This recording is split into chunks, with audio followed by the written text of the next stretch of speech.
உறுதியாய் பிடித்திருக்கிறேன், அதை நான் விட்டுடக்கூடாது.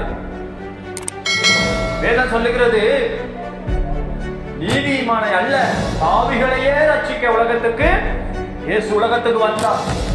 அப்போ இயேசு இந்த உலகத்துக்கு வந்த அந்த பாவிகளை என்னவா மாற்றுறதுக்கு மாறினார்னா நீதிமானாய் மாற்றுவதற்கு.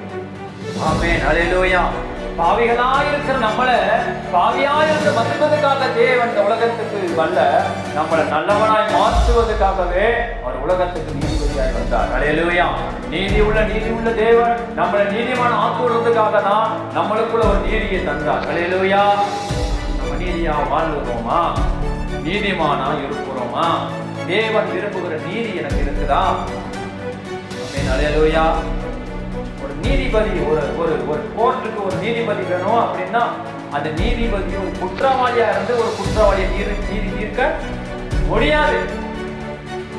துன்மார்க்கனை திருத்த முடியாது, குடிப்பவனை குடிகாரன் திருத்த முடியாது, திருடனை திருத்த முடியாது. அவ வேதம் சொல்லுகிறது, என் நீதியை நான் கெட்டியா முடிச்சுக்கிட்டேன். எதுக்கு? என் பரிசுத்தம் இழந்தக்கூடாது, என் நீதியை நான் இழந்துடக்கூடாது. இவ்வளவு காலம் நீதியா வாழ்ந்துட்டேன், இந்த கொஞ்ச காலத்துல நான் நீதிமானா வாழணும். ஆமென், அல்லேலூயா.